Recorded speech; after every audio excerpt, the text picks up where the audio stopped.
2, 3, 4. Hey father, hey son, making a podcast sure sounds fun. Set up the mics, grab a cup of joe, and let's see how it goes.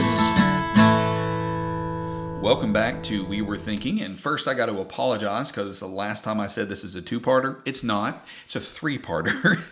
But we've been talking about the marriage vows, and so if you're tuning into this one and you haven't listened to one or two, definitely go back and do so as we've been kind of going line by line through the traditional marriage vows and just kind of unpacking them. And the reason why we're taking so much time on this and really digging into them is because we really believe that marriage is one of the most important relationships you will ever have in your life.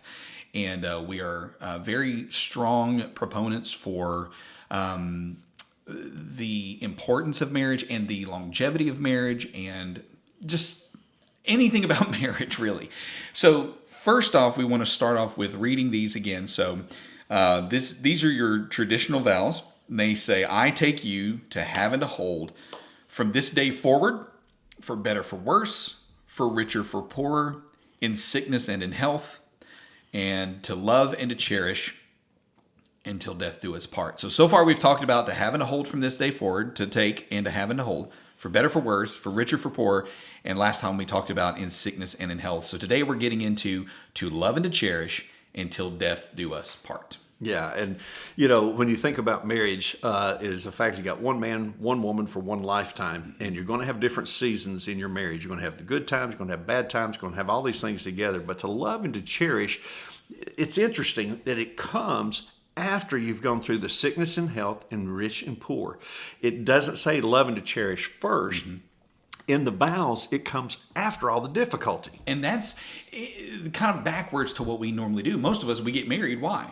Because we love the other person. That's right. And I just cherish them and I just want to spend time with them. But in the marriage vows, when you're making this commitment to each other in front of witnesses before Almighty God, you went through all this difficulty to get to the point where you love and to cherish.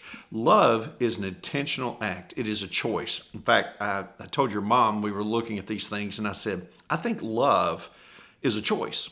And she said, what do you mean? I said, well, God's chosen people because he loved them. We choose to love someone. We invest in someone. So it's a choice to love. And love, there was a movie back, you won't know this one, so I'll just go ahead and tell you. It's called A Love Story. And there's a line in there, this would have been in the 60s, I think it was, maybe early 70s. And it says, love means never having to say you're sorry. Well, that's a crock. Yeah, that's straight lie. Yeah, it's not true. Love is saying I'm sorry all the time because I mess up. But love, in essence, is really wanting what's best for the other person. As a youth pastor for years, I've told all of our young ladies, especially during our holiness and purity weekends, so if you want to call it True Love Waits, that's fine, whatever that may be. But I always said this to especially our young ladies and also to some of our guys as well. I said, if you're in a dating relationship with someone and they start off a conversation with, if you love me, you will, and then fill in the blank, you need to run away from that person. Mm-hmm. They are not there for love. They are there for self-gratification of what I can get out of this relationship. That's selfishness. So when you want what's best for the other person, it goes back to what I said in one of the earlier episodes about outserving each other. That's what love is. Love is more than just words. Love is more than flowers and candies and niceties and gifts and all that kind of stuff. Love is there during the difficult and the hard times. And love means you sacrifice. Yes. I was actually, years ago, Jackie and I were part of a small group and we were going through a video series. I can't remember who did it, but I remember the notes I took down. And one of the points he made was love is a choice. And the reason why he says that is because if we just rely on romantic love, it fades. And that's not a bad thing. That's actually a good thing, because if we didn't have romantic love and that infatuation and that romance and all that kind of stuff, especially early in the relationship, we'd never get married. Right. That's part of the drive when we are young and when we are in the early stages of our relationship. But what really happens is if love is just romance and just, it's going to fade because sometimes you don't have time. You're busy. The stage of life you're in, you don't have the money to go all do this all the time. And he made the statement that love is a choice. I choose you no matter what. And the reason that you've made it as a choice, that's why you can say for sickness and in health. Because when that sickness arises, I've already made a choice. I'm not going anywhere. And when we're poor, I've already made a choice that I don't care what your status is. I don't care what car you drive, or if you have a car, or if we even have a home. It doesn't matter. For the better or worse, it doesn't matter, because I've made a choice and I'm going to stay. That's why love is not just the emotional part of it. The famed theologian D.C. Talk said love is a verb.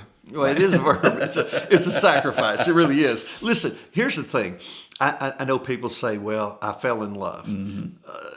I don't think you fall in love because, listen, if you can fall in love, you can fall out of love. And if you fall out of love, then you're thinking that divorce is an option and the marriage is not worth salvaging or keeping. I've been in ministry for a long, long period of time. I have talked with a lot of people. We've done a lot of counseling with individuals, and we've walked through some difficulties together, even through infidelity. And biblically, in that infidelity, there is grounds for divorce in there. And the family and the couple stayed together because they've made a commitment, because they love each other. Now, somebody was stupid, and somebody was selfish, and somebody wanted something that was not theirs. Enter King David and Bathsheba if you want to. And they still stayed together because they are in love with each other. If it's worth having, it's worth fighting for it and sacrificing. I just put a note in my own note in here that you'll give up something highly valued for the sake of someone else considered to have great value. You have to value the other person, and you have to value your spouse, and they bring a lot to the table. Well, and that's why you have two different words. It doesn't just say to love. It says to love and to cherish. And to cherish is a little bit more specific and nuanced. To cherish is to highly value.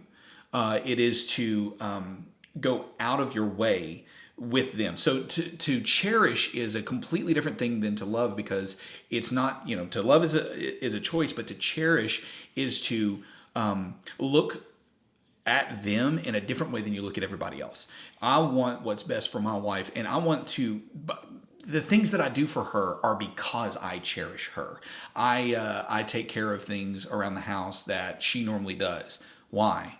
Well, so for us, what we do is we kind of divide up all the house chores. We clean the house together, we do all that stuff, but she does laundry and I do dishes. That's kind of our thing. When she's sick or she's busy or whatever, I start doing the laundry as well. Look, it's not a big deal. I mean, it's got to be done or whatever.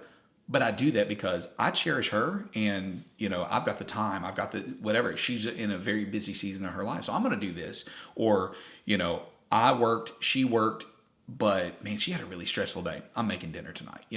Whatever it may be, I do these things not only because I love her, because I chose to be with her, but I cherish her.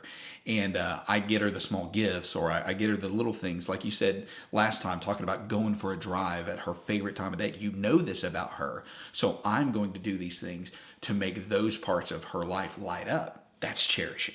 Well, it's interesting. You talk about cherish. I think about your grandparents, and even before a month to 2 months before they passed away, and they passed away within 2 weeks of each other, in essence, we have a photograph of them sitting in church, and Bill is sitting there with his legs crossed.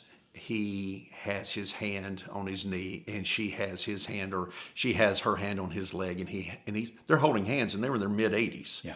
I cherish that. That photograph means a lot. It doesn't mean anything to anybody else. We cherish that. We look at that, and it brings back so many vivid memories, and it brings a lot of emotion in there of the commitment they've made to each other, and that becomes then an object lesson for us to love and to cherish each other as well. It doesn't cost any money, and I think about Grandma and Granddaddy. One of the things that he did, there was a time when she was very, very sick. We talked about in sickness and in health when she was very, very sick. But then later in life, there was a season where she had a surgery and she was recovering and all these different things. And he came up with this ridiculous idea where he had a pillow. and he would make the bed, and he put a little face on it. He pinned like little pieces to put a smiley face or whatever. And he called that Queenie. I don't know why, but that was Queenie. That was a little character he created out of a pillow. And every day she would get up and she would go sit in the chair and he would make the bed or whatever. And he would rearrange the pillows in some way. Years later, or a couple of months later, they replaced the pillow with just an ornate pillow. No face, no whatever. But to them, that was Queenie. And what he would do is he would rearrange the pillows in a certain way to create a scene, and she had to guess what the scene was. And I remember one day I walked in there and they said, "What's happening?" And it was it was 3 pillows. There was 2 throw pillows that looked the same and one that was ornate. And it was the ornate one, the next one, the next one. That was it. That's all it was. And it was like, "What's happening?" I'm like, I don't know. They said, "Well, you guys," we were all there visiting, and said, "Well, you guys are all leaving." So they're lined up because they're leaving. Just little things in life. Or, "Oh, she's had a good day, so she's up here." Like, but he did that, this little, and he was your man's man. He was an electrician. He grew up without electricity. He was a, like mountain man. He was a tough dude. Tough dude. But he would do this, and nobody else knew what was going on. Nobody else like told him to do that. He wasn't, "Here, let me write you a love song," whatever. And he did that because it made her smile. And she just lit up. She was like, "You'll never guess what Queenie did today. It's a pillow." But he cherished his wife. Well, let me explain something about cherish for those people that are listening, especially if you're a young couple. Cherish is something that only the two of you know about. Yeah. Cherish is something that when you hear a sound or you have a smell or there's a certain dish or you hear a song on the radio, everybody says, "Well, that's our song." There's millions of people in the world, billions of people in the world. Everybody hears this song, and yet it's your song. That's pretty strong. But because you have cherished each other, you've made memories together, you've gone through sickness and health and rich and poor, you've gone through all these things, and now you cherish each other in those little bitty things. It could be a song. For us, it's a couple of movie quotes. There's sometimes like somebody will say something, and I just look at her, and we die laughing. And our kids are like, "What?" We're like, "Don't worry about it." It's a movie quote from some random movie that we watched, and we quote it to each other, and it just makes us laugh. It's not funny to anyone else. No. And every time that happens, I look at her and I go, "I just love you," because it's something that we shared that nobody else gets. It's a shared experience that you will protect and you will hang on to. And when you have a cherished moment with your spouse, that moment will come up. That's why anniversaries are such a big stinking deal. If it's the 11th, if it's the 15th, it's the 20th, the 25th. We have certain ones, 10, 20, 25, 30. I'm looking at, Lord willing, health maintains and everything. We just celebrate 47. I'm already planning our 50th anniversary. So that's 2-3 years from now. That's okay. I'm still planning on it. We were talking this morning because my wife and I are celebrating 20 in June. And so we were talking about it this morning. So those things that you cherish, and it's not just the anniversary, but it's the other little things in there as well that you want to cherish and do. It's like, I love her. She loves me. You want to do what's best for the other person, but then you cherish those moments. When your mom and I are walking, and like when we're on vacation, we're on the beach or something, just get a picture of us walking because we're going to hold hands. Mm-hmm. And we've married 47 years and we hold hands. But what most people don't know, and you may not even know, is when we hold hands a special way. What's really funny is we talked about this once, and it turns out Jackie and I hold hands the exact same way, and we had no idea you do it. Yeah, it's something that we've done since we were dating. Same, so this would have gone, we dated for over a year before we married, and when we hold hands, in fact, anytime we hold hands, it just shifts into that way, and it's just something special. In fact, we were at a marriage thing many, many, many years ago, and it was like, you had to guess your husband or you had to guess your spouse, blah, blah, blah. And I told your mom, I said, if they ever say hold hands and, blindfold me and say hold hands, and which one of these is your wife, I'm going to win that one. That's a simple one. That's an easy one on that thing because I know how we're going to hold hands. I cherish that, and it becomes part of who we are. You don't even think about it because you cherish, and that way you put so much into it that you miss it when it's not there. Well, it's so funny because and this has probably happened for you guys. It's like you just reach out and you hold hands, and for a second it's not that way, and you're like, ugh. It feels weird. It's awkward. It doesn't feel good. But to love and to cherish is to maintain that and to continue to pour into it. Like I was talking about Richard Rapport, about those deposits. I guess the cherish part is where you start making those withdrawals from that thing because you've put so much into it that you know you're going to get something positive out of it. Absolutely. And one of the things I wanted to kind of bring in here is the way that you add into that is, we've talked about, some tips for these things, but for me, one of the things that you can do, I hear of people that get together, the guys will get together and they just start, talk about their wives. Oh, my wife does this, my wife does that. Or the ladies, they start bashing their husbands. God, I hate it when he does this or he does that. Or, he breathes so loud or he chooses, whatever. I can't do that. And I never, it was funny the other day, we were at an event and the person in front of us, we got to talk about how we got into it. We were at a polo match. We live in Cleveland, Tennessee, where there's once a year they do a free polo match, and it's just fun to go to.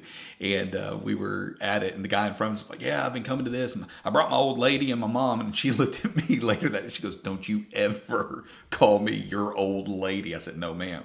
But one of the things that we have to do is you've got to be your spouse's biggest fan. I don't care what it is that they do. You are their biggest fan. And you can't just be their biggest fan. You got to be their biggest fan in front of other people. And I always, if we're in a group setting of some kind, I'm always looking for a way to elevate or compliment my wife in other people's hearing and in her hearing, because I want her to know that when we're in private and I just say, "I love you." Well, of course I do. And I say that to her every single day. Those are always the last words we say to each other before we leave. Even if it's literally just, "Hey, I'm running to the store and I'm coming back," I'm never going to miss a chance to tell her I love her.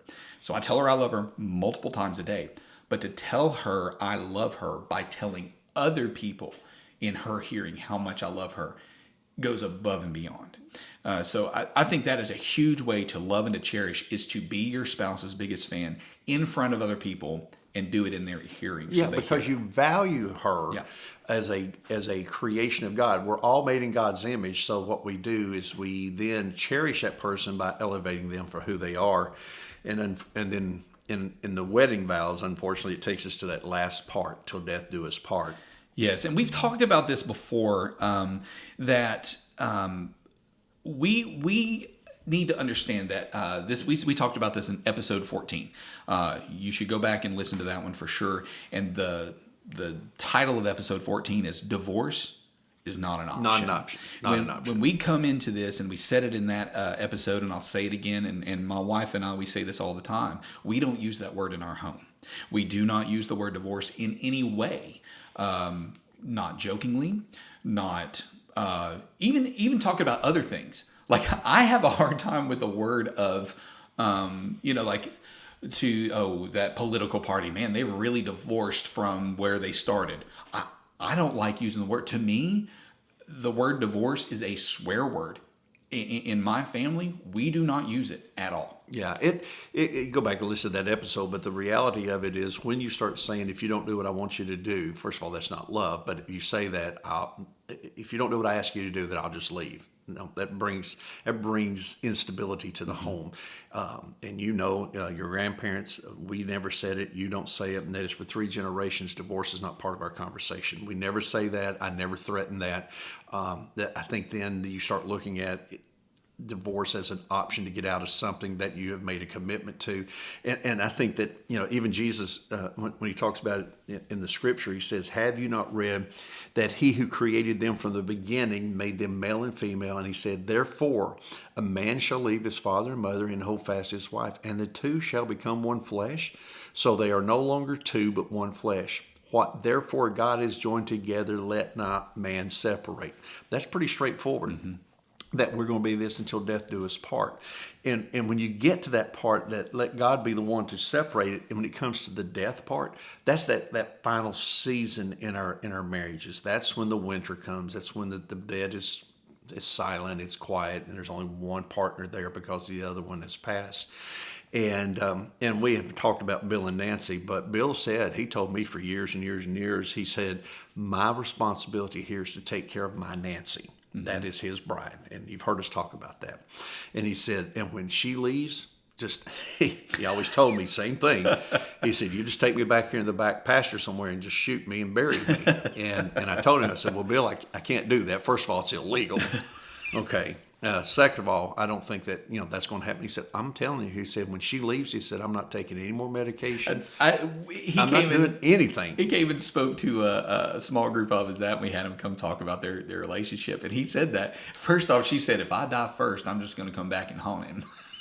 And then he said, well, if you die first, I'm not taking another pill. She said, well, you got to take your heart medicine. He goes, no, Nancy, that's the idea. I don't want to be here if you're not here. That's why, honestly, when it says till death do us part, the Bible says, Jesus said it, the two become one flesh. Yeah. You've been married a long period of time now. You've been married almost 20, married 47. The longer you stay married, the longer you're involved in this relationship, the better you understand that when one of the partners passes, that within a month, 6 months to a year, the other person passes away and dies. And it's not really about the age. Mm-mm. It's not even necessarily about health. It's the fact of, think about it, if the two become one flesh and one of you pass away, you're half dead. Yeah. Because that relationship is broken now. And when it says till death do us part, that's my goal. My goal is that we're going to grow old together. My goal is that we're going to go through thick and thin. My goal is that no matter what else happens, we're in this until the very end. And death is just a passing from this life to the next life. So it's not the end. It's just the end of this relationship we have here for that best relationship, which is the Lord Jesus Christ in heaven. Now, we know that there are people who, their spouse passes away and they live a long time. We know that, and we know that sometimes there's remarriage. That's not to disrespect the first person at all. That's just continuing on in life as well, and that's okay. But we're just talking about, and we also know that there are things that arise where the person you married is not the person you married. They walk away from their faith. They become an abusive person, whatever. When we say divorce is not an option, we're talking about if both of you are committed to this and both of you are committed to the other person in such a way, you're never going to get to that point that you're walking away from your faith, that you're becoming addicted or abusive or anything like that. What we're talking about is when both of you make that commitment and then continue to live unselfishly. Yeah, in that.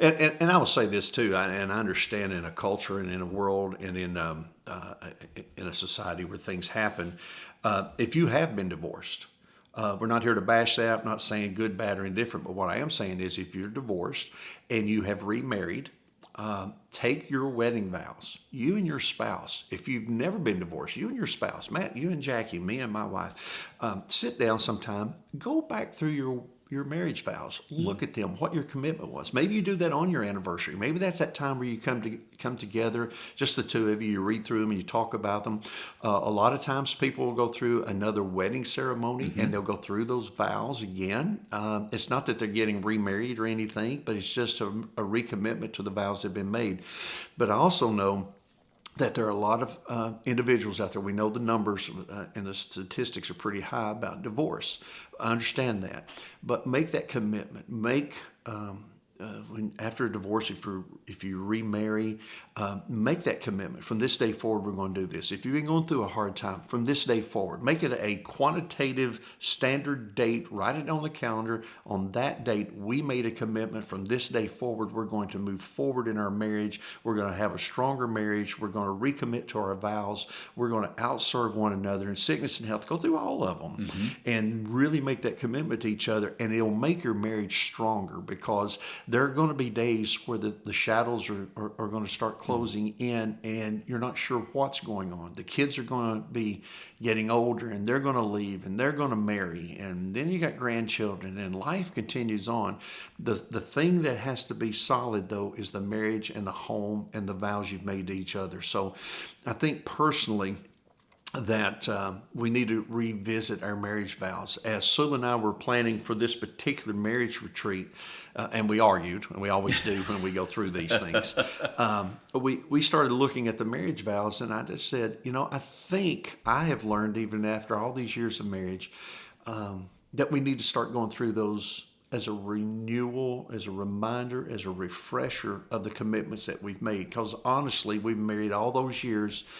I don't remember answering any of these questions. I know it says, do you? And I said, I do. And I don't even know what I'm saying I do to. I know I made a commitment with a wedding ring, and we exchanged rings. I got all that. And Matt, you did the same thing, and I did the same thing. I made that commitment with all that I had when I loved my spouse. The thing is, I didn't have much. I didn't have much. It's funny because I remember when we were early on in our marriage, it was one of those where when she would go visit her family and stuff, I'm like, hey, I got a couple of days to myself. I'm going to go do this. I'm going to go do that. And it's like, it's not that I didn't love her or whatever. It was just like, hey, this is great. Now when she leaves, I'm like, when are you coming back? Because I told her one day, I was like, when we first got married, I loved you with everything I had. And like you said, it wasn't much. But here later in our lives, I told her, I said, it's funny how when you're not here, I don't even want to be in the house by myself because it's not my home anymore. Even though it's the house that I pay the mortgage on. It's the house I mow the yard, I clean it, I work on it, all this stuff. When she's not there, it's not my home. Well, here's the difference. It's my opinion, and I can say that because it's my opinion, is that we have a house. Mm-hmm. And, we just built and we've retired and we built our retirement home, so to speak, and all that stuff. And it's our house and we've got it and all this kind of stuff. But she makes it a home. Yeah. And that's a big difference because to me, it's a kitchen, it's a living room, it's a bedroom, it's a bathroom, it's all those kind of things. But she makes it home. And because of that, that's where we sit and we talk. We get to know each other. We still do life together. And when I say that we are intimate, that is intimacy. And Matt, you know I say this all the time. Intimacy means into me see. Mm-hmm. Your mom and I still have those intimacy moments because I'm still learning about her. She's still learning about me and your likes and dislikes. And now that we've moved back to the area, it's interesting. We'll ride through somewhere and just all of a sudden I'll have a memory and go, oh, when I was 5 years old, I was at that place. You get that place in your old age where you start living out your memories, what memories I could have, and to say, hey, when I was a kid, this is well, I never knew that. So she's learning things about me she never knew because we're still becoming intimate, and that is getting into each other and learning about each other. And like you said, it's interesting because here in your as you guys have retired and you've moved back to this area, you've not lived in this area in 30 years, and actually longer than that. And what's hard is you guys left. You've lived in the same house for the last 15 years, same town for 18 years, and you have friends and you have shared experiences there. You're coming back to a place that you haven't been since I was in elementary school, and you don't have the friends that you had before. So really what you have is family and each other, and that's it. And so if you haven't invested in your time together, and these are things that we've talked about before, where if you invest so heavily in your children that you forget who your spouse is. That's why divorce happens after 20, 25 years of marriage, is because the kids are gone and you look at each other and you put all your eggs in the basket of my kids' athleticism, my kids' school play, my kids' academics, my kids' this, my kids' that. And you did not invest in your spouse. All of a sudden, you don't know who that person is. We talked about this. I'm looking back and we talked about romance. You could go back and listen to that. That's in episode number 9. We talked about divorce is not an option in episode number 14. We've even talked about investing in your spouse. We've talked about having rebellious kids. We've talked about having lasting marriages. But the reason why we've done that is because we believe that the marriage relationship is so important. And so you've got to spend time in that. Before we get out of here, what are some tips? What are some things that we can share? Well, I think that, listen, you can't change your spouse. You just get to know them a little bit better. You invest in them.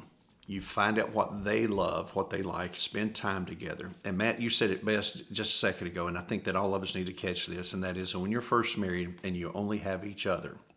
Now that we're at the end of the end of this thing, and we're looking towards that last season, is the only thing we have left now is each other and family. When you think about in the family of God, the only thing you have is that. So you, first of all, it has to be through a solid relationship with the Lord Jesus Christ. You have to have that taken care of first. Both of you need to grow in your Christian faith individually as well as together. So Lana and I now are looking at, for the first time in many, many years, instead of going to a church, because that's where my vocation is, selecting a church where we could worship and be a part of. Well, we're praying through that. Well, that draws us closer together.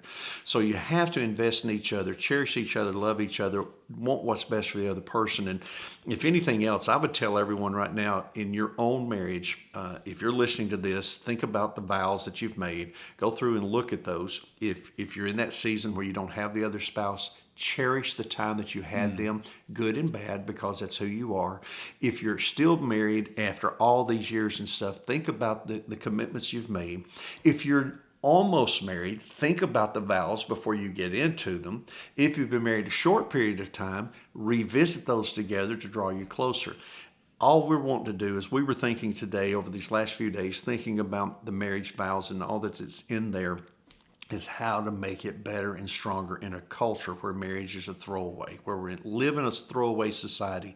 How do we keep and maintain that which we love and cherish? And I think what we got to do is, with the Lord's help, let's come together around the cross. So as we end this thing, I just wanted to read them one more time for what you need to do.